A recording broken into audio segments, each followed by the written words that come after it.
Yeah, appreciate being on. Cool experience about being at App State. I just left the same meeting room as Coach Jerry Moore, and we're about to film a video with him. So, just a reminder of the special place we're at here and the opportunity we have here with the championships that have been won here and the way we go about things and the national brand. So, really excited. We're in day we finished 13 days of spring practice. We've got one more practice Friday, and then our spring game on Saturday. And excited about where we're at. Where we're at. We still have a lot of work to do, but we're excited, and we're excited to be here. All right, appreciate that, Coach. As a reminder to our members of the media, if you have a question, just go into reactions and raise your hand, and we'll be happy to call on you. All right, we'll start off with Adam. Adam.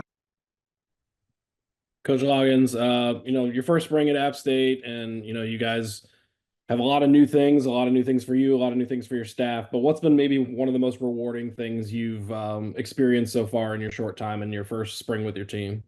Yeah, Adam, it's a great question, and it's why we do this. It's the relationships that we've been able to form with our players in a short time, and we got unbelievable kids here. And obviously, last year wasn't the year that they wanted to have, and they went through a lot of hard things here at App with a hurricane and some other things that happened. But the resiliency of the kids and just how the kids have embraced the work that we've asked them to do, and as a coaching staff, we're really fortunate to have those type kids here, and we're excited about the future. All right, we'll go to Chris Vanini with The Athletic. Chris? Yeah, Coach, good to see you. Just curious, in the couple of months you've been there, the sense of the expectations you've got at App State, and just kind of championship mentality and the expectation to win that you've noticed there. Yeah, well, you start with I replaced a coach that was 40 and 24 as a head coach here, and it was alum. So there's a when you walk in every morning, you walk back past a trophy case that's full. So you understand right there the expectations, and the expectations were very clear when I came to interview for the job and take the job. But you also that's why you come to a place like this, because you want expectations, and that's why the game day atmosphere is what it is here, is because there are expectations and there's a rich tradition of winning. Thanks. Go over to Kyle Wood. Kyle? Hey, Coach Kyle Wood, Athlon Sports. I'm just curious how you and your team are kind of preparing for the pending implementation of the House case. Yeah, right now we're focused on having 15 good spring practices, and that's the only thing we can control. And so when these rulings come out, then we'll adjust and be ready to prepare right now. But we've got so much work in front of us, and right here, and being where our feet are in this moment right now, there's plenty of work to keep us occupied on that. All right, we'll go over to Billy. Billy? Hey, Coach. I was just curious if you had a couple names, of some guys that have really impressed you so far in the spring, and really some names for people to look out for in the coming fall. Yeah, we've taken the attitude right now that there's not a depth chart, and we're working, and we two spot a lot of different things, and there's a lot of reps, so everyone's getting reps on tape. So morale's high from a standpoint of work, and most of the players here have said, "Hey, Coach, we haven't worked like that in the past, or we haven't practiced like this," and we're trying to get everyone on tape, find out what they're good at. Obviously, we were able to bring some of the guys that we had coached and recruited at Arkansas, and there's been a couple other SEC key additions to it, to the program, and some Big 12 transfers. But for right now, for us to say that, we've really taken the attitude is there is no depth chart, and we're here to work and learn all three playbooks and offense, defense, and special teams. So that would be premature for me to say anything at this point. All right, appreciate that, Coach. And thank you very much for your time. We do appreciate it. Absolutely. Appreciate you guys. Yeah. We've got 5 practices left in spring ball here. We'll end up next Saturday, and I feel like we've made some major progress. But as the now longest tenured coach in the Sun Belt, I'll keep my statements as brief as I normally do. So maybe everybody will do that, and we'll keep these things to a bare minimum of about 15 minutes long total. So, all right, what we got, guys? Who's up? All right, appreciate that, Coach. Remind for members of the media, just open reactions and raise your hand. I'll be happy to call on you here. All right, we'll start off with Adam. Hey, Coach Rahne, you mentioned your 5 practices left, your spring game next weekend.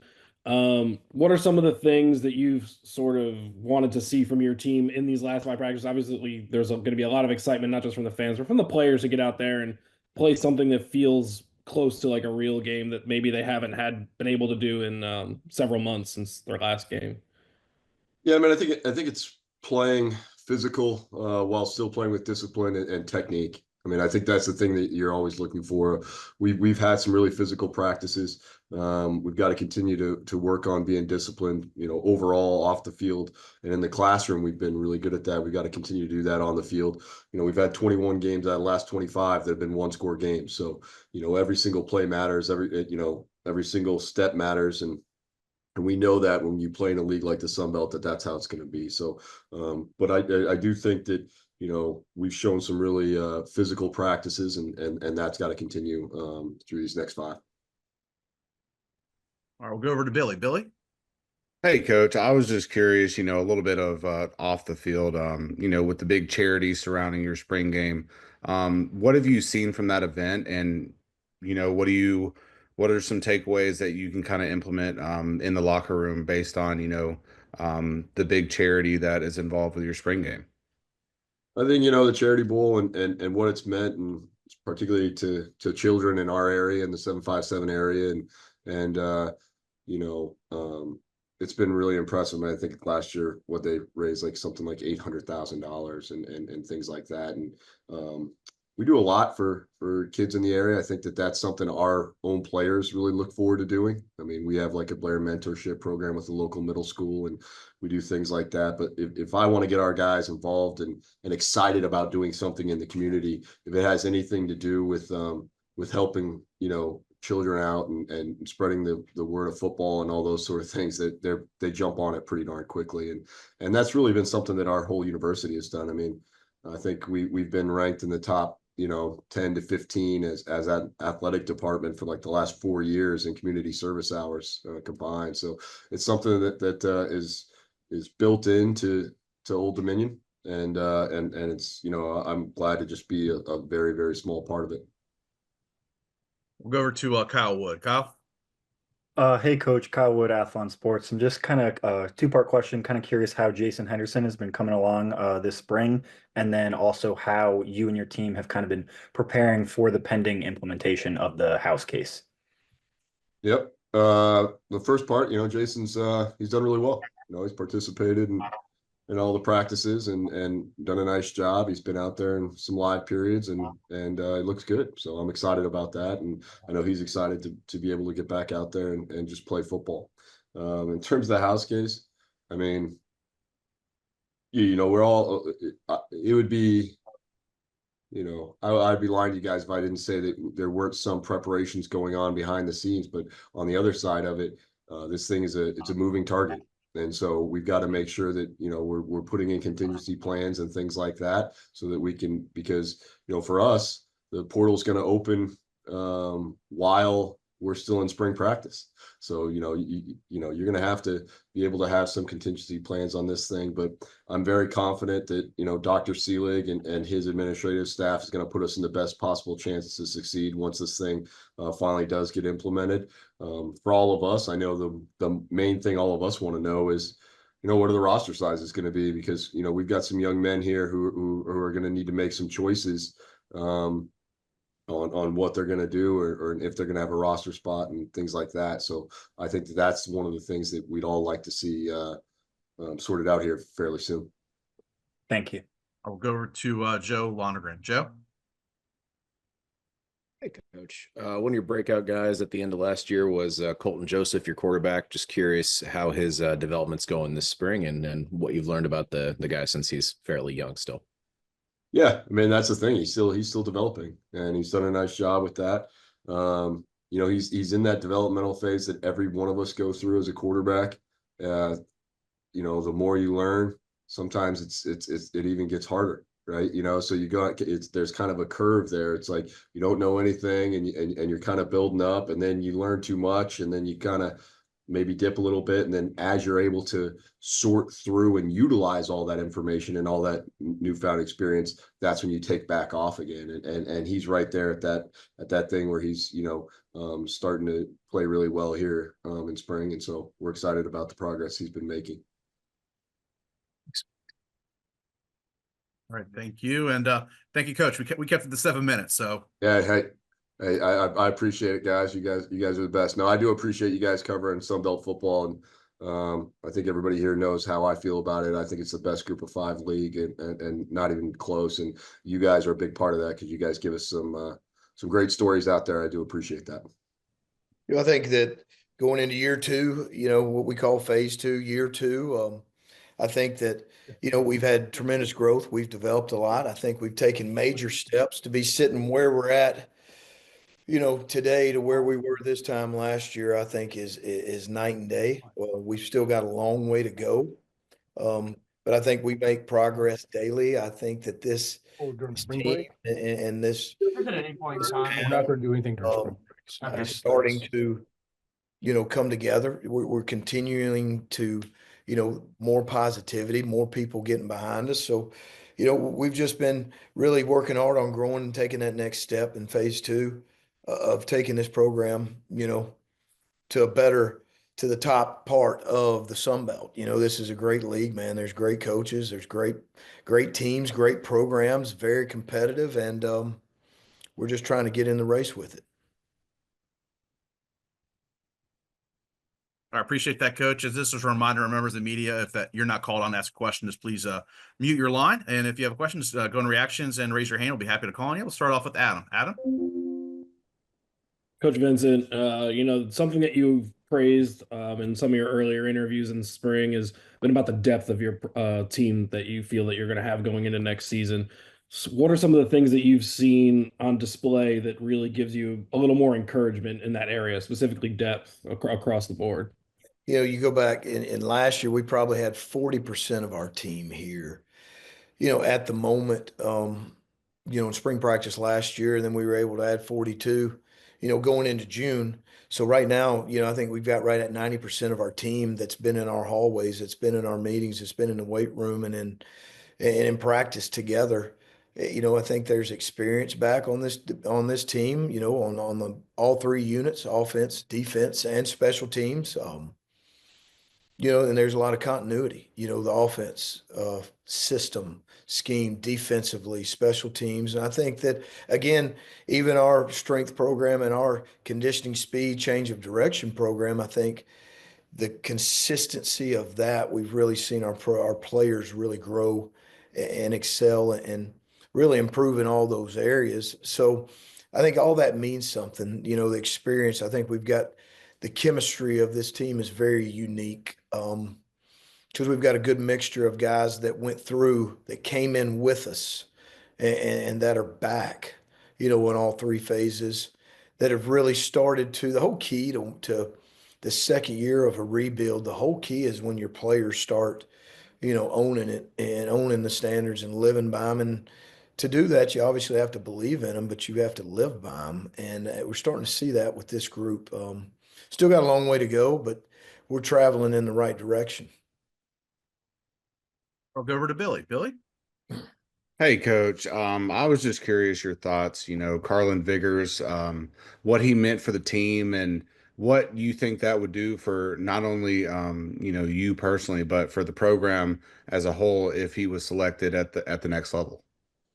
Carlin, we came in and Carlin was going into his senior year. He was coming off of a pretty big surgery, on his hand. And he got clear, but he worked. He had a great attitude. He wanted to be a part of, leaving, this program in a better place as a senior. And he really owned that, him and the Carl Glasses of the world, really owned that.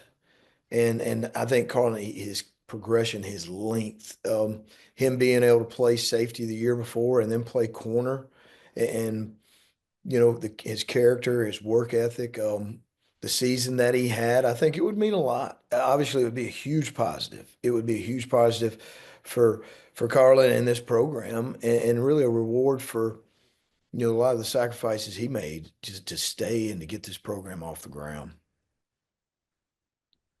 And we'll go over to Adam. Adam. Coach, one of the standouts on your defense on your team last year, Wyatt Williams, just areas you've worked with him to improve and also take his game to another level and also become an even greater leader on your team heading into the season. The biggest thing is Wyatt and I, we met yesterday, matter of fact, and we're around our players a lot, and you go back to where he was at this year. Wyatt, came in from Delta State. Tremendous work ethic. Just his numbers. If you went from his growth from January to really the beginning of fall camp was incredible. He's a kid that didn't. Spring break, he stayed in the weight room, stayed in the training room, was out on the field. 4th of July, again, he's here. Year one, wasn't a lot of breaks, vacations for us as coaches because we had to just get this thing together. We were bringing in 42 players in June. Where's their dorm? What's a formation? What's a motion? So, but he was always here. And as the season went, he just continued to grow and develop. He had a tremendous year. Now he's coming back. I think he's put on 9 pounds. He's right at 207. I think he's had an unbelievable spring. His leadership's off the chart. He cares. His influence day to day within the locker room and the weight room is at an all. I mean, those guys are special. And if you have a couple of those guys when you're trying to rebuild a program, you have an opportunity to really, really kind of go into phase 3, when you have the opportunity to have some of them guys stay around. All right. Thank you. And thank you, Coach. Appreciate your time. Thank you for joining us today. Thank you, guys. Appreciate you and everything you do, man. Go Warhawks. Sure can. Thanks for having me. Excited to be here.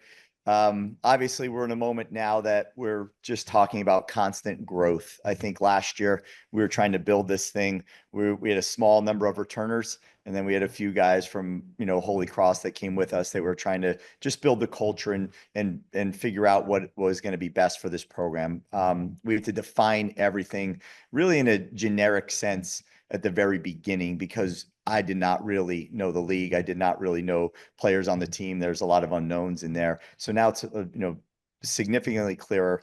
The way we go about things, not just what we do, but how we do it is a lot clearer. And that's really player led at this moment. And we just got to continue to develop every single day on and off this field. And I really like the way our guys are attacking every single day.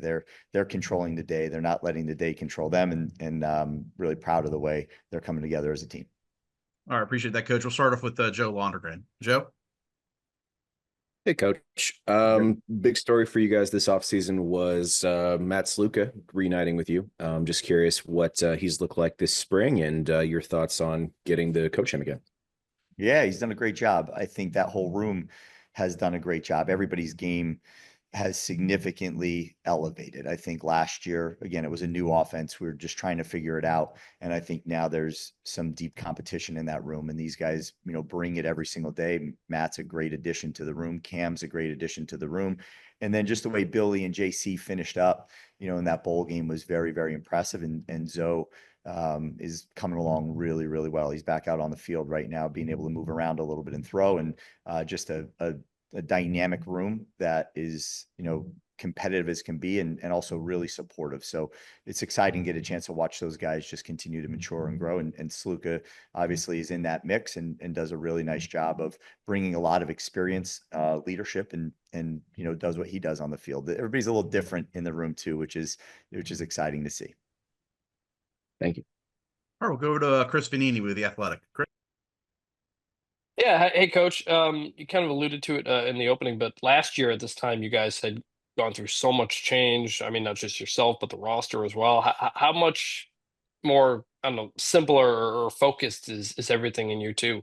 Yeah, I like that. The word focused is good because we know what to concentrate on. I think, last year at this time, you were just trying to figure out who was who. You went through the winter conditioning and, you started to see guys taking shape and understanding, just how explosive they might be or not, how strong they might be or not. And then you put the pads on and they were trying to learn everything. And it was, it wasn't, the spring was fine. It wasn't great, and as you go through this one, we're just light years ahead of where we were a year ago, which is expected in year 2. So I'm very excited about, just the way things look on the field right now. It's extremely competitive, and we just got to continue to stay intact and again, just keep developing each and every day. So we have our spring game coming up on Saturday, and just excited for that, to see these guys get a chance to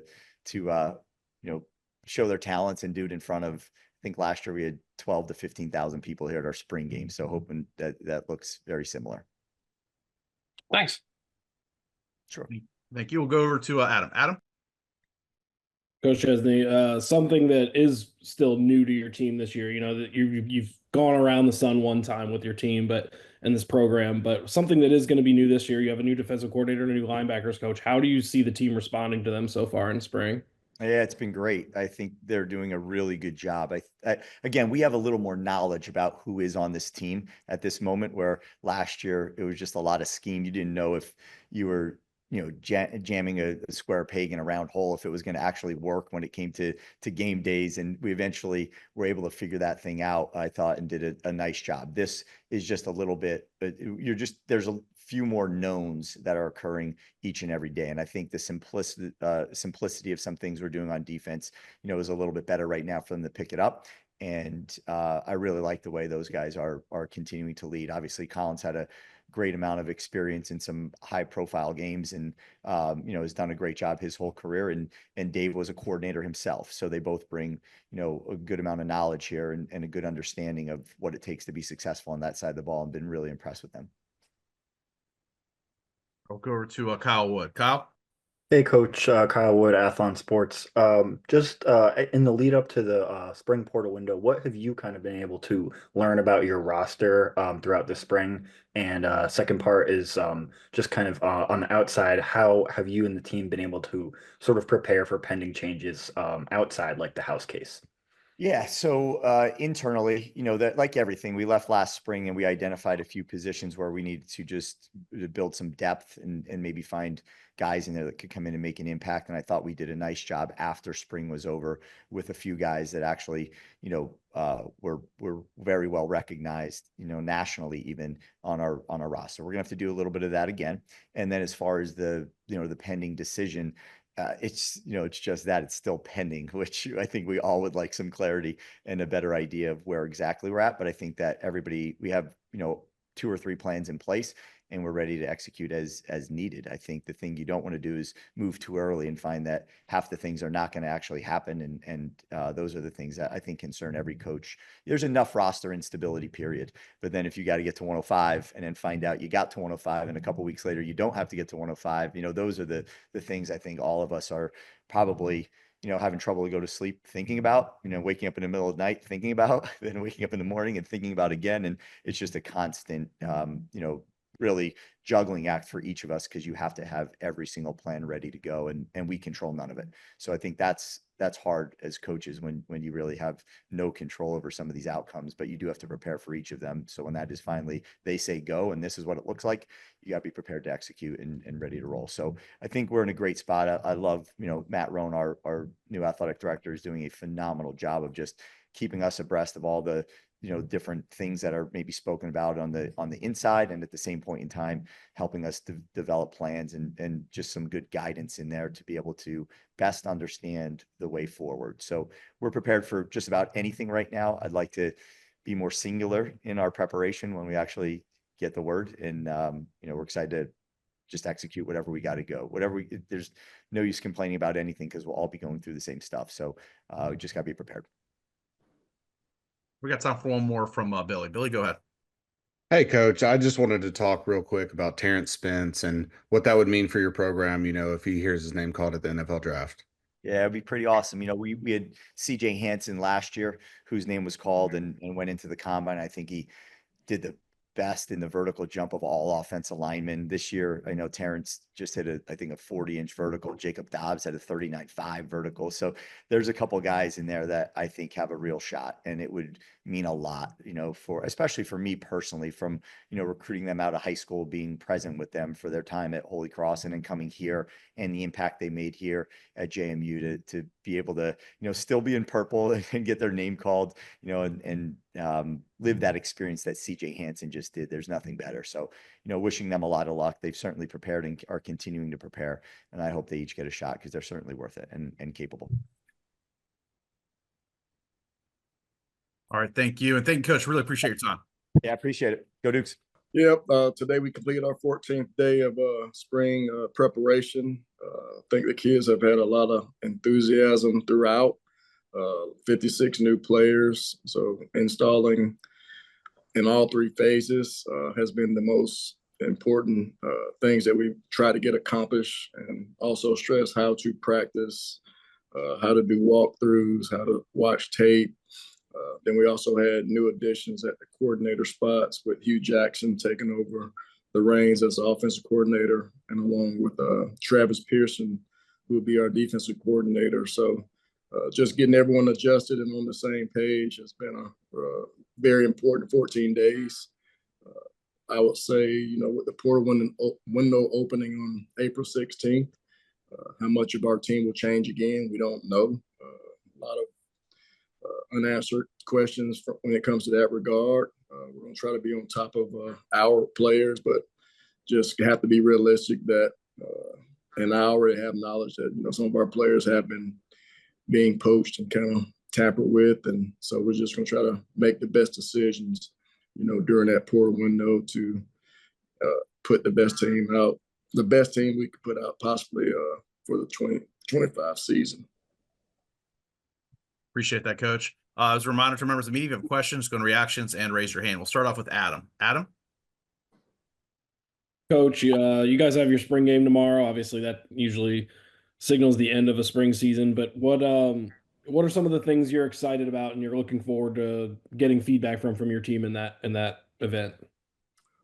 Just being organized, from the coaches to the players, making sure we always got 11 people on the field, how we take the field, how we pursue the football, just all the little things and the habits that, we try to get across to our players that the last 14 days of spring football, and the details that it takes of just knowing that the habits, the smallest details are going to have big impact on the big picture of the moments that we'll acquire during the season. So just an organizational piece for us and just letting our kids have fun. They're going to enjoy it. We actually split the teams up today, and there was a lot of excitement and enthusiasm, and just ready to put a, exclamation point on this spring ball season and attack the portal and then get into our summer training program. Go over to Billy. Billy? Hey, Coach. With the NFL draft coming around the corner, just curious on your thoughts about Kenyatta Watson and what he meant for your program last year, 40 tackles as a safety, and, what that would mean for not only you, but your program if he hears his name called. Yeah, it'd be outstanding for Kenyatta. Definitely was a traveled young man, started out at Texas and went to Georgia Tech, and we were fortunate enough to have him, and he did a tremendous job for us. And he actually had, did pro days at a couple of different colleges, and I'm very proud of what he will do.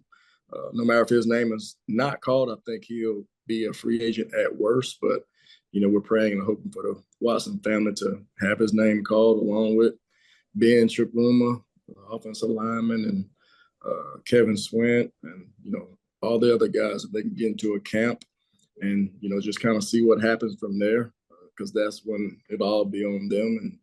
And, that's an important piece we try to teach our guys while they're here, is to how important playing special teams are. And that's what's going to keep them on a roster and possibly boost their roster efforts. We'll go over to Kyle Wood. Kyle? Hey, Coach. Kyle Wood, Athlon Sports. You kind of mentioned in your opening statement about rosters being in flux this time of the calendar. How do you sort of grapple with that roster instability, and in what ways are you able to offset that by trying to be proactive in the portal? Yeah, we're just evaluating and looking at kids that are in the portal, and that's happening daily as we speak.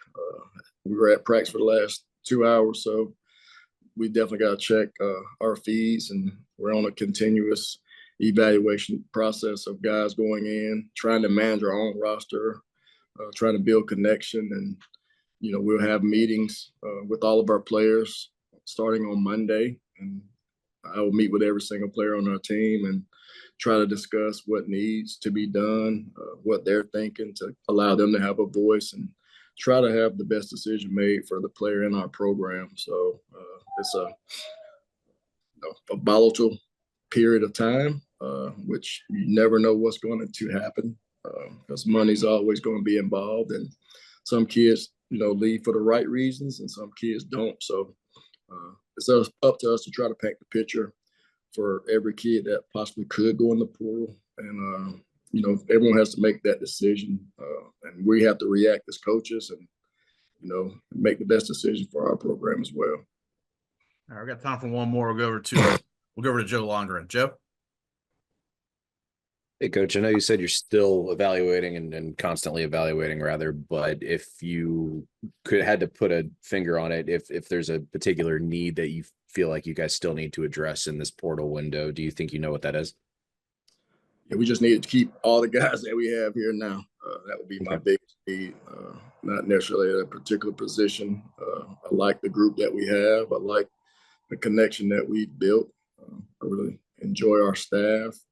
I think our players have connected with the staff as well. So, the more guys you can have and keep that went through off-season training, spring football, and the less you have to bring in, you don't have to get the new guys that's acclimated, but we do know there's going to be some turnover, and there's going to be some guys that we don't expect to be in the portal that could possibly go in the portal. So we know that as coaches, and that's why we got to do our due diligence and evaluating and just making sure we're having those conversations and talks with our kids and parents on our current roster.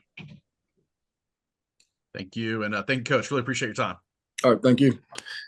Yeah, just had a good couple spring practices in a row and just got off the practice field. Sorry if I was late or missed something. But got a golf tournament tomorrow, spring game on Saturday. So wrapping this thing up and ready to go. Questions? Right. Appreciate that, Coach. So a reminder, members of the media, if you have questions, jump in reactions and raise your hand. We'll be happy to call on you. Start off with Adam. Adam? Coach Kinne, you mentioned your spring game coming up this Saturday, and obviously you've seen a lot of your team out on the field so far, but what are some of the things that you want to see from your team in that event on Saturday? Yeah, just to stay healthy and go out there and go out there and execute at a high level and compete, take care of each other and have a fun day for the fans. All right, we'll go over to Billy. Billy? Hey, Coach. So, with the NFL draft coming up, both Nash Jones and Joey Hobart are both getting looks. What would that mean for you and the program if they are selected? And, what do you think that makes them intriguing prospects at the next level? Yeah, it would be huge for us as a program, but, more importantly, huge for those guys. And I know they're working extremely hard and both of them had good pro day success, and we had a couple other guys, Jordan Polk that's getting some real looks, and a couple other guys that have performed well, and I think we'll have an opportunity, Manning Unnery. So we'll see kind of what that looks like. I think both of those guys, man, if they just get an opportunity, whether it's getting drafted, signed undrafted free agent, mini camp invite, tryout, whatever, that they can get, I think they'll make the most of it. Both of them are outstanding, people and outstanding football players.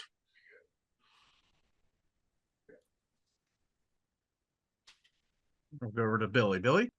Yeah, Coach. Winning 2 bowl games in a row, how do you kind of transition that momentum into spring and then ultimately into the fall?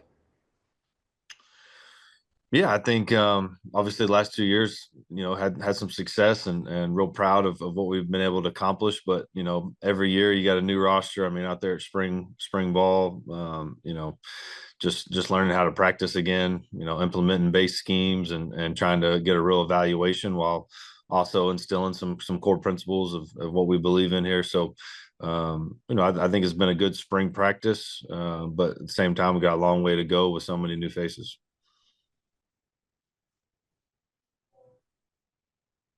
All right, not seeing anything else. Coach, just want to say thank you for your time. Really do appreciate it. So I know it's a busy time of year, so thank you for joining us. Yes, sir. Thank you. Yeah, I mean, it's, kind of for us, we're right in the middle of spring. We push it back, for a number of reasons. Give yourselves a long off season, especially, typically now you're adding a few more mid-year guys than we used to in the past. So you get a longer time for them to get their feet wet, kind of be around their teammates. I think this is when you build your team, is in the off season. And, I still think that, culture wins. I think that the team aspect of it's still really important. So for us, a long off season, where we can really prepare ourselves for spring to go out there and, kind of see where we're at going in the summer is important. So, excited about the guys that we've got back, excited about the new additions we have that got here in January. And, like everybody else, just trying to work to get a little better every day. All right, appreciate that, Coach. As a reminder to members of the media, just jump in reactions and raise your hand. We'll start off with Adam. Adam? Hey, Coach. While you have a lot of continuity in some areas in your room, the one that's getting a lot of attention, obviously, is a quarterback room, which I know is, something you're very familiar with, and it's something that you've had a lot of success with during your time there. But can you give us a pulse on kind of what's going on in there and what sort of things you're really liking out of that group? You've mentioned good competition with them, but some of the things you're also really liking out of that group of three that you said are in contention for the starting job. Yeah, I think first you got to start, with Walker coming in has been like a seamless fit. Just jumping in the room and just being one of the guys. For him, I think it's a fresh opportunity, to start over again. And I think he obviously wants to make the most of it. So, there's a lot of, coming back home and the situation he's in, there are just a lot of layers to what it is. And that's the thing that we've talked about, like, just let's have fun, like play football. Don't worry about all the other stuff. Just go compete every day. And he's done that. And he's been just a really good fit. I mean, Lunch Winfield brings kind of a different dynamic, his athleticism, he does plenty. He's a quarterback, but he's a really good runner. Trying to work on improving with him in the pass game to be able to, do it the way we want to do it. And then Daniel, I think, is just really mature beyond his years. He spent a lot of time last year. I mean, last spring, before he was here, he drove up here from Baton Rouge every single day for every spring practice. So he spent a lot of time learning it. Naturally, I think he's got a little bit better grasp of everything than Walker does because he's been here. But, Walker, what I like, the thing that's been really fun about him is from Tuesday where the install's heavy to Thursday where it's a little bit lighter to Saturday where we just review everything. He gets better and better every single day and he prepares himself. So you can tell how important it is to him. So, we're in a good spot. We really are. It's three guys that are competing really hard. They're competing the right way. It's a great, healthy competition. We've just been real fortunate. It's a lot, feels a lot like it was the last couple years where those guys compete their tails off. They all want the job, but they do it the right way. And I think that makes your team better. When they see the quarterback he's grinding out and he's scrapping for reps, then we better do it too. We're going to go over to Kyle Wood. Kyle? Hey, Coach. Kyle Wood, Athlon Sports. You mentioned in your opening statement kind of pushing back the schedule, having that longer off season. What are the benefits and specifically of having the spring game later, specifically as it relates to the time of the portal? Well, I think there's a lot of benefits to it. The first thing we start with is what's the best thing? We still sign a bunch of high school guys. All right. We signed 20 last year, and that's the way that I want to do it and want to build it. So, if we say we're a program that believes in development, then the strength and conditioning aspect of it is incredibly important. So, pushing it back, first of all, gave us about 8.5 weeks of strength and conditioning cycle, which I think for any strength and conditioning coach, they'd want to program on an 8-week cycle. That's ideal, so that's where it starts. And then, to go along with the portal, certainly when you have your guys here and they're with their teammates and they're with their coaches, I think it's a lot easier to stay. We all know what happens. As you start getting closer to the portal, you start hearing all the buzz in your building about, hey, so-and-so's reaching out. They're hearing from this people. It's the same thing every year. So for us, we just want to be around them. I want their coaches around them. I want them in meeting rooms with their teammates. Like I said, team still matters. And I think the relationships still matter. I think when you're away from it, it's a little bit easier to kind of start to say, well, maybe that's something I'm interested in. But, we've worked really hard to keep these guys here. I think having spring late is good on a lot of different levels, but certainly for us, playing all the way up into the portal, through the portal window is, it's been a good thing. It was good for us last year. And certainly, we hope we can keep them all here now. All right, we'll go over to Billy. Billy? Hey, Coach. With the NFL draft right around the corner, Louisiana's had a player selected in 5 straight drafts. What do you think that says about your program, having that kind of pipeline? And then talk to us a little bit about Gilly and Almendaris. First of all, I feel a little pressure. I didn't realize it was 5 in a row, so hopefully we make it 6. I think it speaks to the things that we believe in, or still work, if that makes any sense. Like, you go get really good young players, man, and you bring them into your system and you develop them and you work really hard. I think part of being in a leadership role, and the fun part about recruiting and developing is you have to see them for what they're going to be, not what they are right now.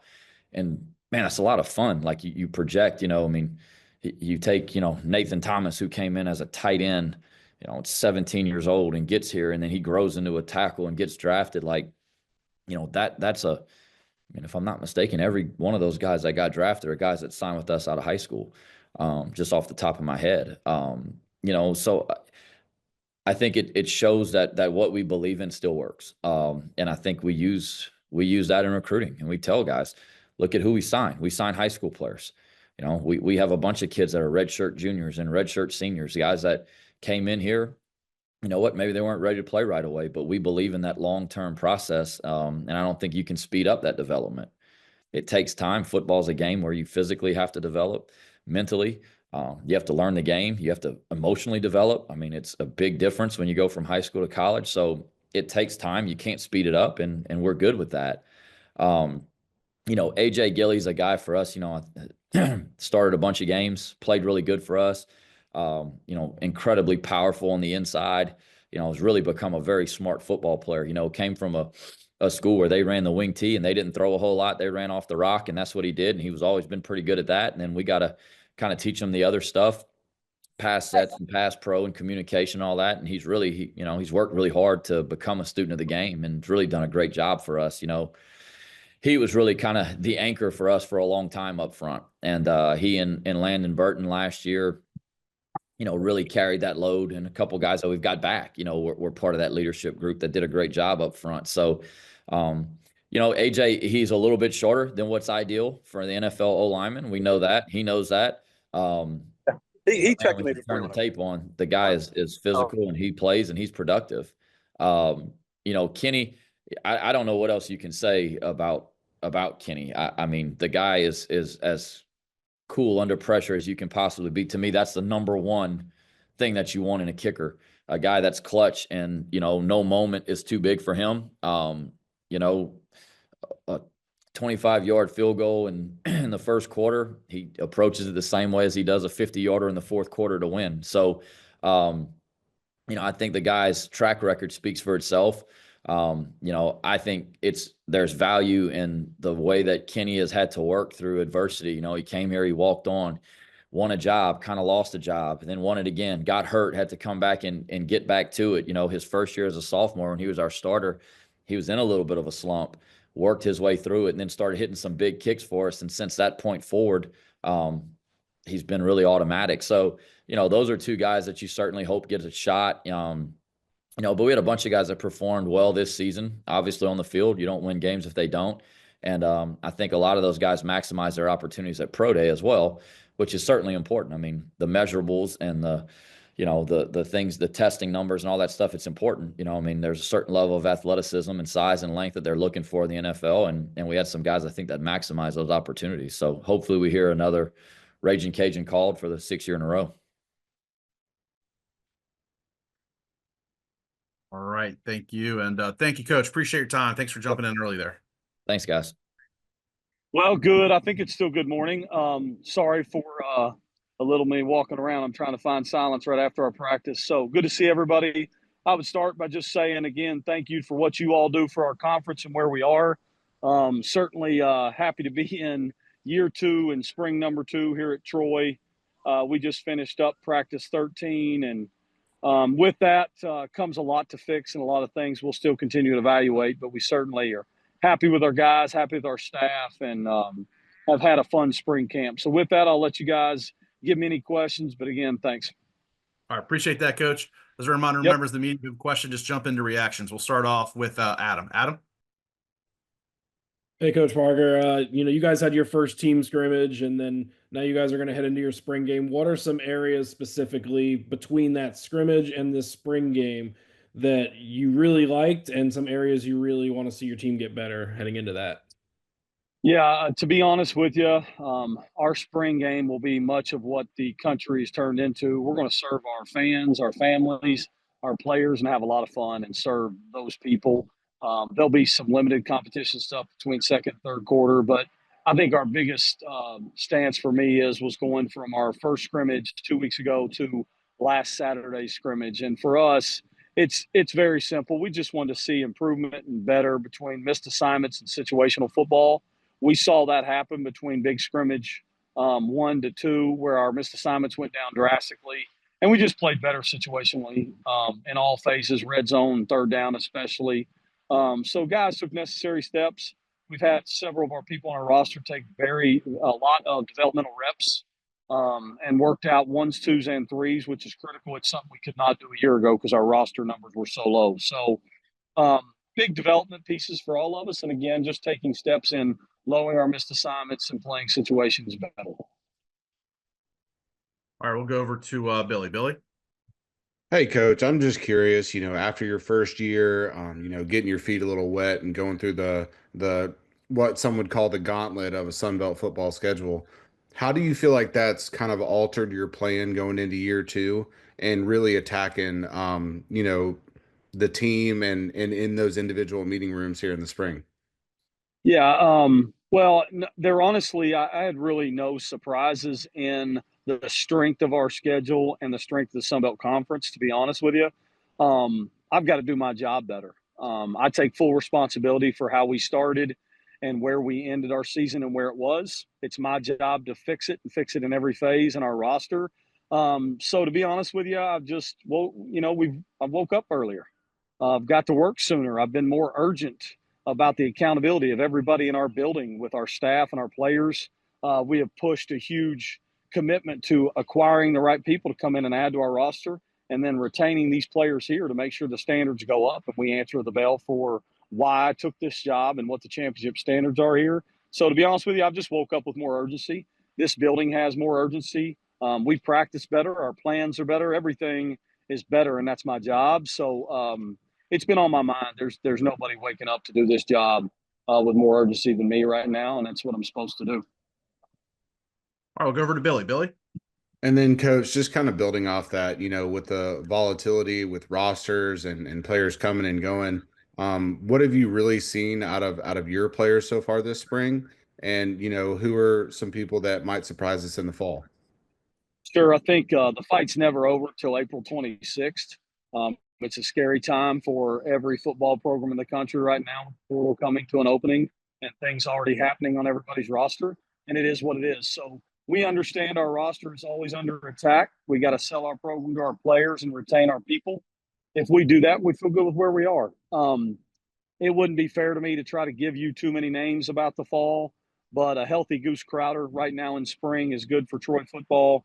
We have upped our roster at every level on the back end of our defense and our defensive line. And on offense, I love where we are and playing at the wideout position and with what we have returned at the running back position. So too many names to throw out there, and I wouldn't dare, but we really feel better about where we're headed, and we got a ton of steps still to take before we line up and play. I'll go over to Kyle Wood. Kyle? Hey, Coach, you talked a little bit about the rigor of the strength of schedule of playing in the Sun Belt. You also, coming up in the fall, have some tough non-conference games. The trip to Clemson, of course, stands out. Can you talk about the opportunity that some of those games present, both in and out of conference? Yeah, I think, our schedule, I told Barry McKnight yesterday in another interview setting up for RT Day, you think about where we are. We have 4 games out of conference before we take a bye. We go to Clemson, to Buffalo, and we have Memphis at home. We start with Nichols at home. So we've got a very challenging schedule that our guys will celebrate playing in those environments. And it honestly is something we need to prepare for our 8 in-conference games. Our first 5 games are all 5 teams that beat us last year, opening up with our biggest rival on a Saturday after the bye. And then we have 3 to finish the year after another bye. So our schedule, we love it. It's 11 Saturday games. It'll be as challenging as it gets, but it's also set up for us to have buys to get fresh and be ready for, again, the 5 conference opponents that beat us last year. All right. Thank you. And thank you, Coach. Appreciate your time. Yeah, appreciate you all. Yeah, just apologize. I forgot. I've been meeting with all of our players and forgot about my time slot here. But appreciate you guys hanging on. But yeah, it's been a great off-season program, winter program for us here at Coastal Carolina. Obviously, a lot of new changes, but our players have responded exactly as I had hoped. There's a renewed energy, and so it's just been great. I mean, we've had an outstanding winter. So we finished spring ball already. We're conducting player interviews, and we're getting ready to move on in this beautiful world of the portal. We'll start off with Adam. Adam? Hey, Coach Beck, one of the stories around the team last season, but now going into this season, you have a new defensive coordinator, Jeremiah Johnson. What's been the transition like with him, and how have you seen the team responding to him and his leadership on the defensive side of the ball? It's been fantastic. I mean, I couldn't put it into words. Just first of all, he's been extremely successful, has an incredible staff that we were very fortunate to bring along with him. They know each other. It's an incredible family that we've adopted and brought in, and our players have welcomed them with open arms. This system allows our guys to play fast and physical, and they love it. And it's been an incredible 3 months. I'll go back over to Adam. Adam? Yeah, Coach. And then I guess the next thing is just some of the returners that you do have coming back on this team, and some of the experience and going with experience. You have Grayson McCall there with the program now. What kind of message is he able to give to the team, especially some of the leaders on that team, the veterans on the team, and just gelling that with their leadership and some of the younger guys and new guys in the program? Yeah, having Grayson McCall and Trey Carter, who played offensive line here, they've been just an added incentive, right? They built this place. They helped build this place, Coastal, to the level of as high as it's been ever, right? So their insight, their expertise, and their winners. They just win, and so they've helped instill that in the guys, right? And to convey our message, and have them actually help hold guys accountable to a standard that not only we set, but they set. And man, it has been tremendous to have those guys. They're both incredibly gifted, talented young coaches. All right, we'll go over to Kyle Wood. Kyle? Hey, Coach, understand there's a bit of uncertainty right now about roster size regarding, outside litigation in the House case. How does that kind of factor into some of those conversations that you said you're having with players and kind of the world of the portal right now? Yeah, I mean, it's obviously difficult because you're not really sure. One thing we tried to do, we believe that was going to take place. So in my plan to stay one step ahead of the game, we kind of worked our roster this fall. I mean, this winter and summer with that in mind. So there's not a lot of extra players per se in terms of the 105. But there are some, and we're holding steady until we hear exactly what's going to take place. And we'll go over to Alan. Alan, you're still on mute.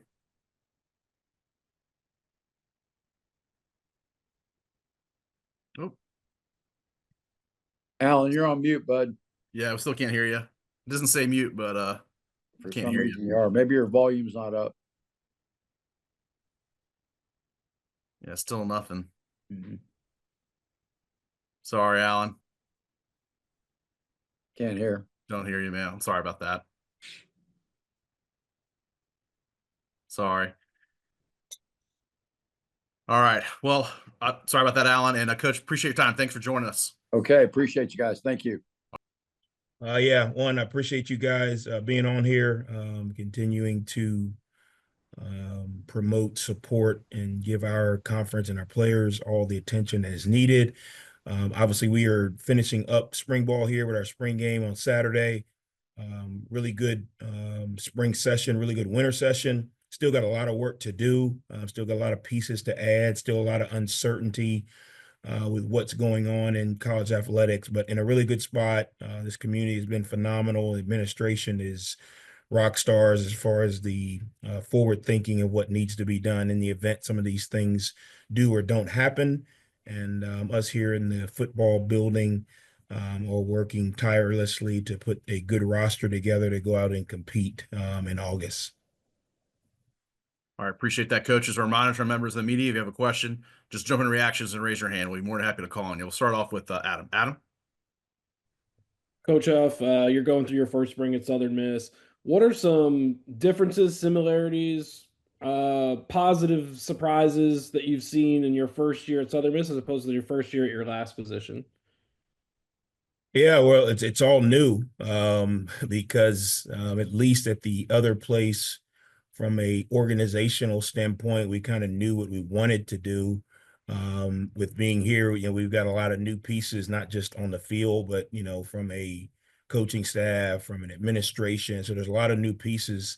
The surprising part is the amount of complete buy-in that everyone here has had. I'm not just talking about the players. I mean, the community, the administration, the things that we have asked for and needed to get this thing off the ground have been, yes, coach, how can we do it better? I think obviously with the track record that we've had, it's a lot easier to buy in. The first spring at the other place, it was a little bit more of a selling and a hope. Right now, we're working on true application. Hey, this is what it takes. This is what needs to be done. From the player perspective, it is a difference. We were lucky enough to walk into a situation at the other place where they had some success. They had a really good roster. Here it was a little bit opposite, so we've had to do some things from the ground up, of teaching fundamentals and discipline and how it all plays into your performance on Saturdays. So it's been good, though. I can't tell you how many times players, fans, administrators, supporters have told us that this is like, a breath of fresh air. This is, what you're doing and what the staff is doing is so much needed. I'm kind of like, well, I'd like another 15 days of practice to get where we need to be. But I think, again, our track record, our success rate, not just on the field and in a football stance, but academically, players making good decisions in the community, being involved, have given us a lot of excitement. Now we've got to put the work in and finish the deal. We'll go over to Kyle Wood. Kyle? Hey, Coach, appreciate the time. So just kind of internally, what have you been able to learn about the roster, the makeup of the roster this spring? And externally, how have you and your team really been able to prepare for the, as you said, the continued changes that are kind of shaping college athletics? Yeah, the roster is different because, structurally, we're completely opposite of what they've been in the past. So you see some guys who have some measurables and have some talent, but maybe just don't fit what we do. We've had to move some guys, some positions, and that's not they're bad players or they were recruited bad. It's just, last year they were 3-4 structure on defense. We're 4-2-5, what I mean? So from a player perspective, there's some players that have had to move positions to give themselves a chance. I think, again, even on offense, there were some things that we do a little bit different that, some players have had to move some positions, not necessarily wide receiver to O-line, but inside receiver to outside receiver, tight ends playing more in different positions in the run game and those type of things. So it's been a little bit different. We've tried to focus on what we can control. I know there's a lot of anticipation, and in a leadership standpoint, I kind of have to have a plan for, if this happens, then we adjust this way. If this happens, we adjust this way. We really haven't poured it on our players or on our program yet, because there's a lot of still uncertainty of what may or may not happen. So we focused on what we do know. We know that there's going to be a game in August. We know we've got a really, really, really tough schedule. We know in order to be successful, we've got to recruit at a really high level to put the pieces together. We know you can't win football games without discipline and fundamentals. So from a player perspective, we focused on that. We'll probably have, kind of some real conversations into the spring next week with what roster size may look like and how does that affect some players on the team. What revenue share may look like and how does that affect some players on the team. But this spring, we've kind of focused on what we do know and what we can control. Obviously, our administration has done a really good job of kind of laying some things out. Hey, if A, B, and C happen, this is the direction we're going to go. But I've tried to keep it off the players and off the staff because we don't know. Travis has all the answers and he won't tell us. So we don't know. We got to kind of wait until some things are kind of solidified. And I say that jokingly with Travis, but I think the beauty of what we do know is that there are some people that are really working to try to make this thing right. So we don't want to rush into, hey, just tell us something and then it not be right. So the patience in waiting to do it right has given us the ability to focus on what we do know, what we can control. All right, we got time for one more. We'll go to Scott Watkins. Scott? Hey, Coach. Mississippi State fans, when they come down, they'll have something familiar in the building. You've got DJ Cujo now for the season. So talk to me about why that came together and why that's important. I got a lot of heat for bringing DJ Cujo. It was already done before I got here. It was kind of one of those things that they told me, hey, this is what's going to happen. I was like, okay. The interesting piece of it is the first game that he played kind of as a guest DJ, for Southern Miss last year was versus Marshall.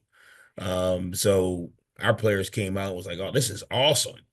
I was like, yeah, that's great. Focus on the game. And then we get here and they're like, hey, we're finishing the contract to kind of make this a permanent thing. And he's helped us out in recruiting. I think, again, with where college football is going now, getting people in the stadiums is bigger than just having a good product on the field. You're talking about, even look at the highest level, the NFL, it's suites, it's entertainment, it's fan engagement, it's interaction.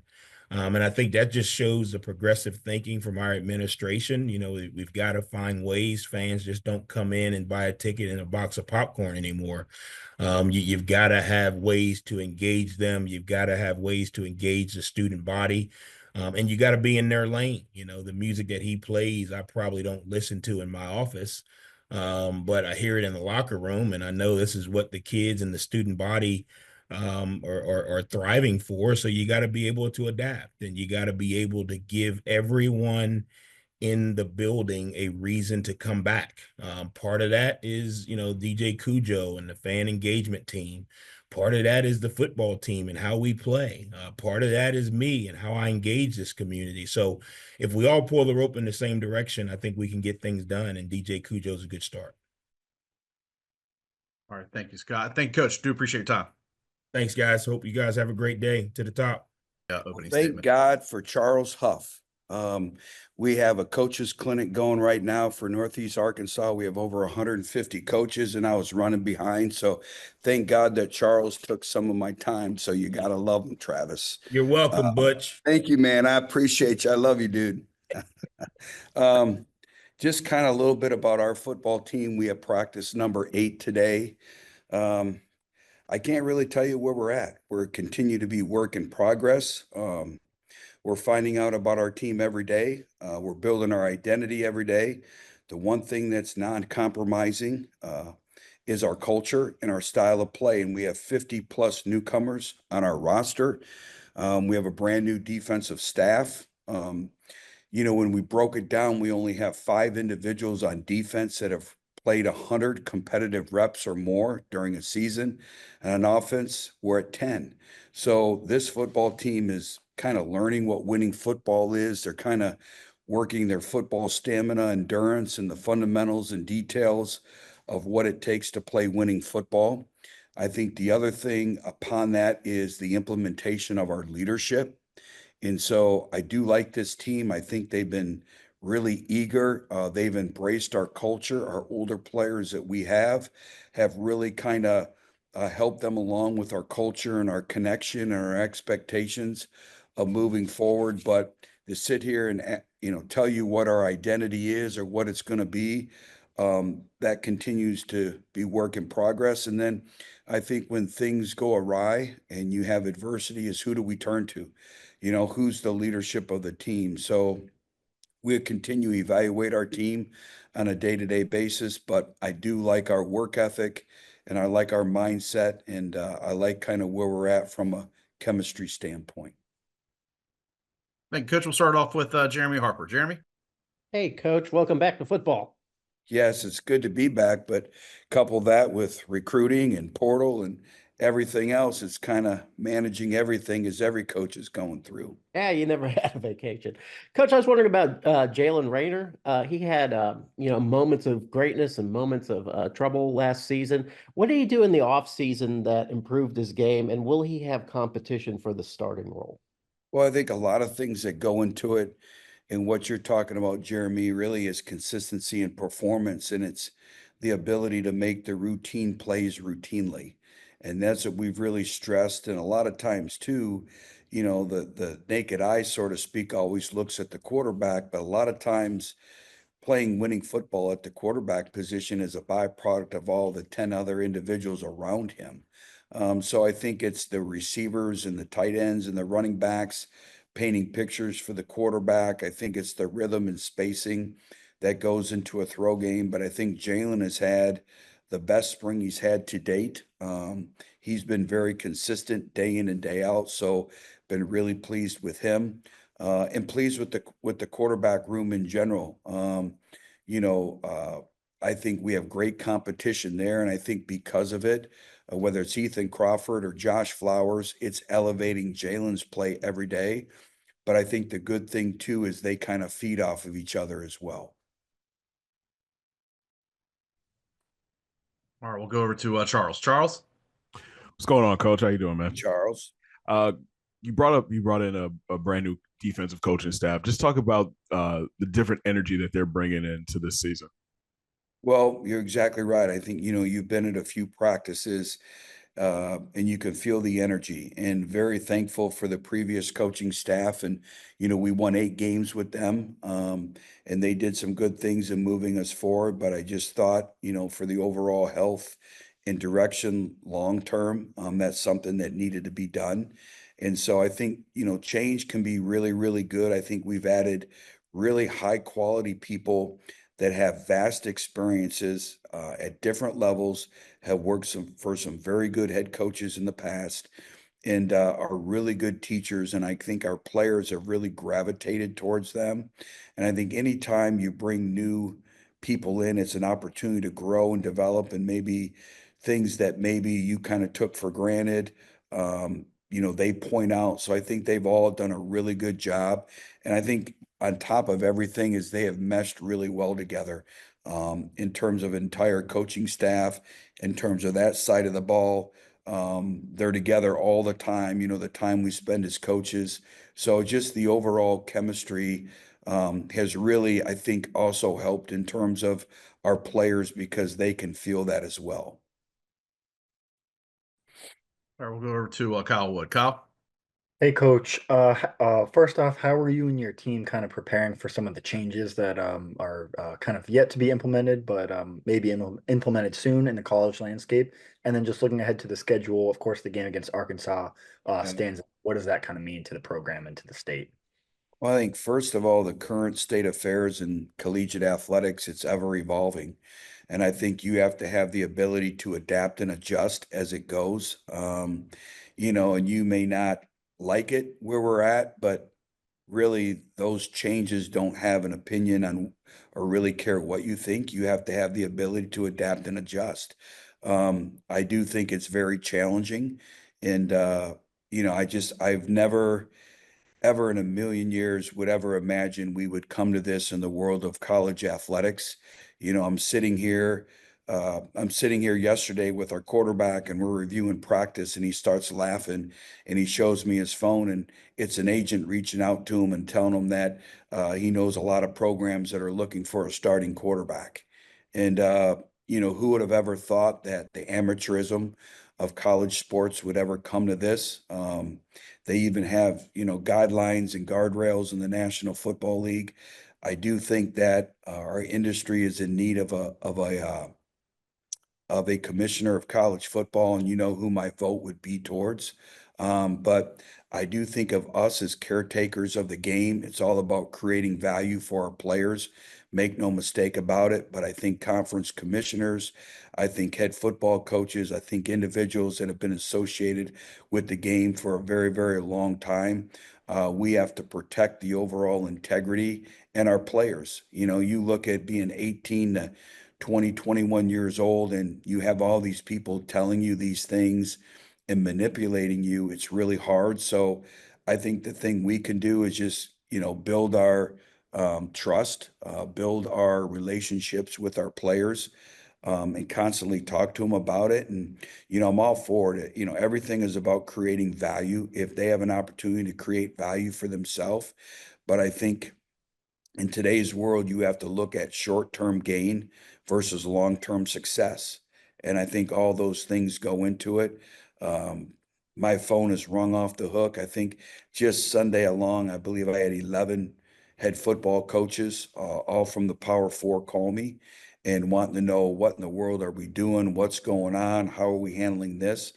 And I think we're kind of in a time period where there's a lot of uncertainty. So I think people are looking to others to kind of bridge the gap and see what's going on. But, we got to be where our feet are. We can only control what we can control, and that's the current, and that's the now, and that's our current team. And then obviously looking for the individuals that are in the portal, can they better your current existing circumstances, which you have in your football team? All right, let's go to Billy. Billy? Hey, Coach, with the NFL draft coming up, you see the numbers behind you. Jacob Bayer playing in the Senior Bowl. What would it mean for not only you personally, but for the program to hear his name called? Well, I really appreciate you bringing that up. And gosh, as a coach, you coach so many individuals, but there's unique individuals that come in and really kind of, I don't want to say change your life, but they'll always be a part of who you are, the fabric of what you stand for. And gosh, it's Jacob Bear.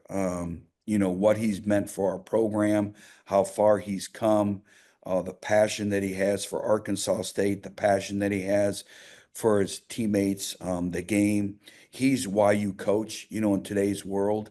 And so to have the ability to go to the Senior Bowl and watch him perform, you can see our culture in him and everything that he does in terms of the way he takes notes, the way he shows up early to meetings, his style of play, the way he prepares himself on and off the field.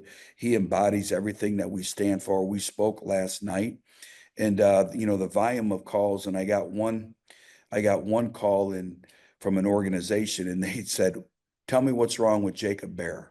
And I said, "Excuse me?" They said, "There's got to be something wrong with him." And I said, Nope. What you see is what you get. And they're like, Butch, we can find no flaws. We've done everything on him. And they said, tell me why he didn't transfer. In today's world of the transfer portal, he could have went anywhere in the country. Why did he not leave? And I said, well, he had unfinished business. He had something to prove. He loves Arkansas State. He loved his teammates. He loves his coaches. And, you know, we're building something special here, and everything that he can get anywhere, he can get right here. He will be prepared the best for his NFL readiness. And he said, that's why we love him. In today's world of the transfer portal, individuals that stay and they don't chase money, those are the things that we want to build our organization upon. So, you know, Jacob Bear is one of those individuals that will be a staple of our culture forever. Coach, appreciate that. Apologies, we went a little over, so thank you for joining us. No, we even had a guest cameo appearance from Coach Huff, so that made my day. All right. Well, look, I appreciate it, guys. Sorry we ran out of time there. Good seeing everyone. Take care. All right. Yeah, first off, just thank you guys. Thank you for all you do for the Sun Belt. Obviously, my first time on. Looking forward to getting to know you guys, and you know, really excited about our program, our team. Really excited about the Marshall football program and where we're heading right now. I appreciate that, Coach. As a reminder to our members of the media, if you have a question, just go into reactions and raise your hand. We'll be happy to call on you.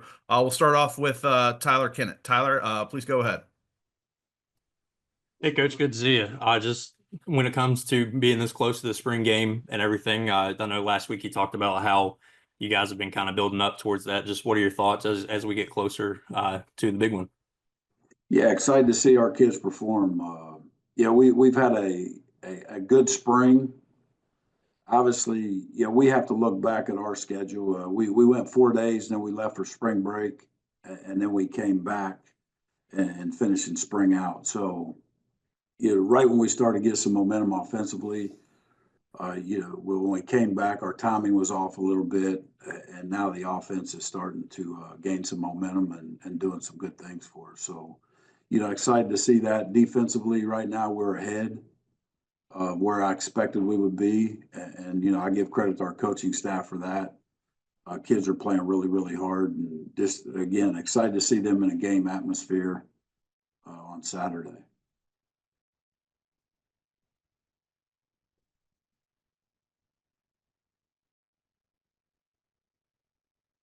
We'll go over to Adam. Hey, Coach, you know, you're going through your first spring as the head coach of this program. What's been something that's been a pleasant surprise or something you're really proud of that's occurred in the first, you know, 4 or 5 months on the job? Yeah, so great question, Adam. So obviously we had to rebuild this roster.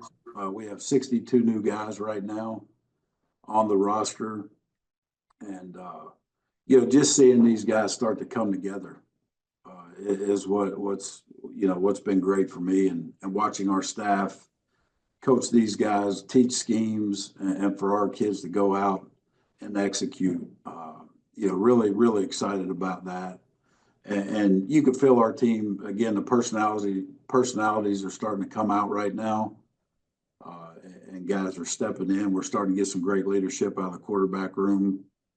So, you know, just those are the things that makes me excited as the head coach. We're going to go over to Kyle Wood. Kyle? Hey, Coach, appreciate the time. Just kind of coming in this your first year being a head coach. How are you sort of dealing with the uncertainty that comes at this time of the calendar with the portal and this kind of juncture that we're at in college sports? Yeah, whether you're a head coach, a defense coordinator, offense coordinator, it's all the same issues. So, you know, but what we have to do is it's all about retention right now. We've done a great job of getting the roster built. Again, we had 108 guys when spring ball started, and now we have to be able to retain some of these kids. And how I think how you do that is the culture that we're building here right now, and want kids that want to be here, a staff that wants to be here. Those are the things that were very important to me when we recruited them. And as we all know, at our level, money's not going to hold kids here. We don't have no money to be able to do that. So what we have to lean on is the culture and Marshall and the city of Huntington and the state of West Virginia for all those things. All right, go over to Billy. Billy? Hey, Coach.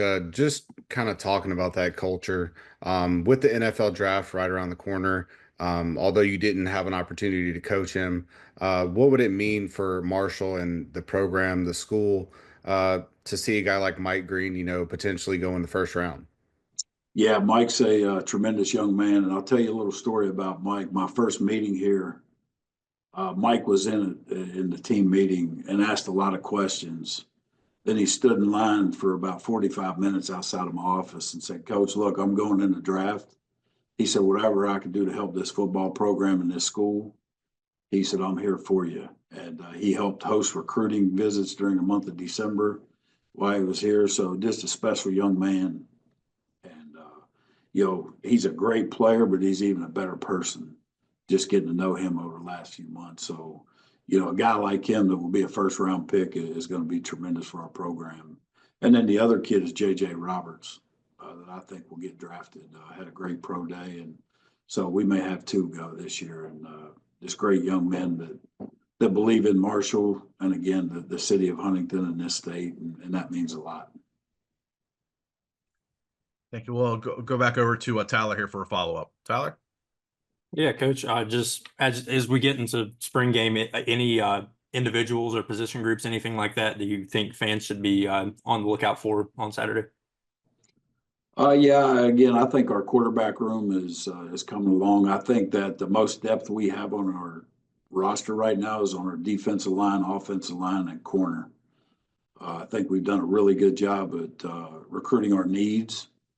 And so excited to watch those units play. And then there's a couple other positions. Obviously, everybody knows Toby Payne coming back at tight end. Just to pick out a few individuals, Toby is going to be a guy. Carlos Del Rio, our quarterback. He's special, along with Zion Turner and Ja'Kai Long. So they're still battling it out. Defensively, a name to watch for is Cam Smith, a safety. That I really, really like. Javay Gilmore is another kid that has really stepped up and done some good things. And then we have a nose guard, Katron Evans, that I'm excited about as well. All right. Thank you. And thank you, Coach. Really appreciate your time. Thank you so much for joining us today. Yep. Thank you, guys. Appreciate you. Thank you. Yes, excited we concluded day 14 of spring practice today. Saturday, we'll have a spring showcase where we'll go out and do some drills as an offensive defensive unit for about a half an hour, and then we'll have some competitions and things amongst the positions, and then we'll end it with a interactive kind of clinic and fan fest there, autograph session. We've gotten a lot of great work in through spring ball thus far. It's an opportunity for us to use a Saturday when people are off to connect with our fans. We're still a young program, regardless of our affiliation with the league for a while. We're still a young program and building our relationships in the community. And we want people to come out Saturday and have a great time with our players. The kids will be able to come on the field at the conclusion of our competitions. And we'll have about a half-hour clinic where our players will teach the kids some stuff there. We'll have some food that's donated locally for the kids out there. But it's an opportunity for us to reach back out and give something to the community and develop that bond and strengthen that bond. All right. We'll go over to Craig Stevenson. Craig? Hey, man. As you get through the spring, what are some position groups that have stood out to you, either with new guys or veteran guys that have maybe taken a step forward? Craig, I looked at all of them. All of them. You got a lot of experience coming back at O-line. The two quarterbacks are coming back. We lost DJ at tight end, but a lot of the guys are coming back in that room. From an offensive standpoint, you lose Fluff, but you've got the other two backs that have come back, along with Iverson, who was more of a special teams player, but he's done well for me. So there's a lot more experienced groups on the offensive side of the ball. And the challenge has been for those guys is you should know what to do. It's not about, do I know my plays? It's the standard that we're holding ourselves to daily in terms of, what level are you playing? Are you playing championship winning football? So that's been the challenges in those groups, because there is a lot of experience. There is a lot of know-how. From a defensive line standpoint, when you lose two guys like Bubba and Maurice and Carlos, Carlos was more of a third down pass rusher, but we lost three guys inside. So seeing, Nate Jennings and others that played a little bit for us last year, getting those opportunities. Backers, some guys have come in. Caleb Dozier, so I get a chance to see him. Parker Shattuck, Julian Denby, Christelle Caldwell. Some guys who played for us some, but didn't play a ton. Getting a lot of reps, and then all the DBs that we brought in through the portal. There's so many names, I don't want to forget one, but seeing all those guys compete in the back end. I don't necessarily look at it in terms of one group. There's competition at every group. That's the great thing about our spring practice this year. We're having more competition at more spots, and I think we've done a good job over the last couple of years of building our roster. So it should be, there's going to be some spots that are going to have to be decided in fall camp. Yeah, one more thing. I know there's not a whole lot of reps to go around at quarterback, but what are you seeing out of Bubba Thompson considering the long layoff? What have you been able to see out of him? Yeah, it's, and I'm going to use this as an example because it's kind of silly. But I have no idea if a guy's a fastball, curveball guy, and I'm sitting at a 1-2 count, I have no idea what pitch I'm getting. Bubba does, because he's done that for the last 8 years of his life, and he's done it at the highest level there is on this earth. So he has that. Now he's going back after spending his time in Major League Baseball, and he's having to figure out, all right, it's 3rd and 4, balls this part of the field. This is what they run defensively. What do you expect? And so this is a brand new world for him. But he's competitively very intelligent. And so I see him picking up things daily. He's like a new guy on the job that doesn't talk like us to start with, but after about a month, he's starting to talk like us. He's starting to see some of the same things. He's starting to sound like a quarterback because the want to, the athleticism, the ability to do it, it's all there. He's just got to come back, and as much as he's immersed himself in being a Major League Baseball player and a big league baseball player, not just one that hops around 3A and 2A ball, but in real Major League Baseball ball yards. You put a lot of time to get there. There's not very many humans that can say they played Major League Baseball for as long as he did. So he's going to take that same energy and that same focus and channel it on football, and I can already see it starting to turn a positive direction for him. Thanks. All right, we'll go over to Billy. Billy.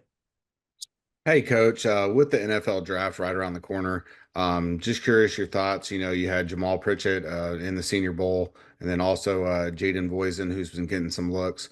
What would that mean for not only you personally, but for the program to see their names, whether it be at the draft or getting signed or, really any of those players that worked out at Pro Day? Yeah, personally, it's just the satisfaction of coaching a great player. You mentioned the guys that positions that I don't really coach in terms of defensive line with Bubba Thomas, DB with Jaden Voisin, wide receiver Jamal Pritchett. Obviously, spending time on the offensive side of the ball, I've been with Jamal, but I'm just honored to be a coach and have a chance to coach players like that. Truthfully, to me, the biggest thing is it talks about the program and the opportunity to come in the Sun Belt, play at this level, get exposure, play at a high level, and then get a chance to go play in a postseason game like the Senior Bowl, which is the start of the NFL draft. Make no mistake about it. So it's a great opportunity for these guys, and they've earned it. They put every bit of work into it. And I know regardless of where they're drafted, they have the right kind of mentality to go in there and make a ball club. So I'm just proud of the effort that they've put into it and everything that they've given us here. All right, we'll go over to Kyle Wood. Kyle? Hey, Coach, just looking ahead to fall, could you talk a little bit about the opportunity that next year's schedule brings, having another SEC road trip, and then also, non-conference, having a team like Tulane come to town? Yeah, great non-conference schedule. We'll get to start off the first 2 at home. Then we'll take the next 2 on the road to Auburn and to Dallas, or excuse me, Denton. But those are great opponents.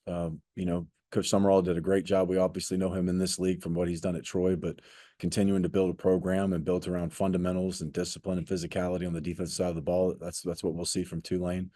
Auburn, always a challenge to walk into an SEC stadium, but I know our guys are excited. Much of our roster is from the Alabama, Mississippi State, so they'll be very excited to go play that ball game as well. At the end of the day, that's something we obviously will spend time in May, June, July, and study our first 4 opponents and be ready to work on those guys during fall camp. But we'll start really talking about those guys more once fall ball starts and we start, lending our schemes and some of the things that we're doing towards those opponents. But it's a great schedule. I think it's a great opportunity. Those are the things that as a player I remember. Albeit it wasn't a great experience my redshirt freshman year. We did get to go play in the Rose Bowl against UCLA. And those are great things. Those are things you'll never remember. And hopefully you remember them the right way because you put in effort and you went out and won the ball game. All right. Thank you. And thank you, Coach. Appreciate your time. Thank y'all. Appreciate it. Coach, coming off of spring ball, can you just give us your thoughts on how the Eagles did this spring? Yeah, it was a great spring. I tell you what, the takeaways that I really felt from this football team is the maturity and the poise. This has been a 3-year project of building up a football team over 4 recruiting classes, doing it from the high school level and really developing kids. And I feel that in spring that now you look up and we have 3rd, 4th, 5th year kids in the 2 deep that we've been able to retain and being able to build a football team that hopefully will be right back in the position of contending for that championship game in the Sun Belt next year. So a lot of progress, I think, both on the offensive and defensive line as well as the quarterback room. I thought that Coach Applin did a phenomenal job of really progressing our quarterbacks, starting with J.C. French and all the way down. So nice spring for us. Now we get into summer strength and conditioning and on our way to a great 2025 schedule. You lost a pair of 5-year veteran leaders in Jalen White and Mar from last year's bowl team. Who rose to the occasion in the spring practice as you look to fill that vocal leadership? Yeah, I was really proud of, with OJ being a little bit dinged up as well as David Mbadinga, I thought Terrence Gibbs and Jamarian Samuel really stepped forward in that running back position room, as well as Teo Todd. Bryce Baker was a little bit dinged. That room is deep, and I think that's going to be, that being able to do running back by committee and bring that strength to the table really will help us. It's hard to replace a Jalen White, but when you look at the 2 big backs in Terrence Gibbs and Jamarian, it's something that we felt comfortable with at the end of spring. On the other side of the ball, you're talking about you're talking about the defensive MVP of the league, a 2-time All-American in Mar, but to be able to bring in Brendan Harrington and Brandon Tyson, who have been ultra productive in their careers going into their senior year, to have that tandem side by side, you felt the leadership, you felt the experience, you felt the maturity all the way through spring, and I thought our defense fed off that. So, it's hard to replace those 2 guys. Those 2 guys are legends, as far as what it means to be a Georgia Southern Eagle. But I think we've brought in some guys and developed some guys to really take over that role. For the first time in your tenure at Georgia Southern, you actually returned your starting quarterback in J.C. French. How valuable was it to your team this spring that he was back, and how did he help elevate the quarterback room? Yeah, definitely. To be able to have JC, who led us to 8 wins last year, and we continue to rise. You can see the poise that he has. He's shown himself as a leader. He's shown himself as an extremely productive quarterback, and now I think he's ready to lead us, to a championship level, and that's the ultimate goal. And the things that he's doing, off the field, not only in the weight room and strength and conditioning and changing his body, but also what he's doing in the film room and how he is really, taking this team on, has been really impressive, and it's helped that whole quarterback room. It's really been a room that has grown together, and so impressed by JC and the road that he is on. One of the younger quarterbacks in the room is your son Turner, who transferred in after 3 years with your brother at Western. What's it been like to coach him, and for the first time, and then particularly as a former quarterback yourself? Yeah, we had some levels at quarterback. You have JC, who's a 4th-year kid, and then all of a sudden you got a redshirt freshman in Tyler Budge. You got 2 other freshmen coming in. And Turner really provided an opportunity to gain some experience, a guy that's going into his 4th year that has played college football. And it's hard to get a quarterback for free these days. So to be able to bring in a guy that can produce and move a team down the field and be a part of that room and help JC, grow that youth that's below them, I think is really important. Obviously, it's special, when you're being a father. I played for my dad in my last year of college football. I remember those memories, and it's been special for myself, for Miss Angela, and to watch Turner, go do his thing and build relationships here and now be an Eagle. What position groups stood out the most during spring ball that you feel can make a significant strides for your program this fall? Yeah, I think it would have to be the defensive back room. When I look at the length that we brought in, you look at the 6 guys that really are coming on board here. You see a really great raise in depth at the position. I thought last year we were 1 or 2 injuries away from really being in trouble. So we really invested in that room this year with our depth. And you got some guys that have experience. You got some freshmen that are coming in. But I think that'll be the biggest change I think that people will see is, wow, you got great length in the back end. They're very rangy players, and a lot of them have experience at the college level. So I think we've improved in that area and looking forward to seeing that group play next year. Which players impressed you in spring ball that you think could take on a larger role this season? The guys that really stood out to me was the interior of the offensive defensive line. I know people know these guys, but when you look at Latrell Bullard and Troy Pikes and Elijah Fall, you look at, a Chance Carroll, a Chandler Strong, the ability to have Caleb Cook and Pishon Wembley coming back. That interior, championships are won with big men. And I thought the interior of both offensive line and defensive line really showed out this spring. You're talking about guys that have played a lot of college football that are leaders on this football team, and they will carry us hopefully to a championship game and beyond. So proud of those guys and look forward to watching them play next year. Thank you, Coach. Appreciate it.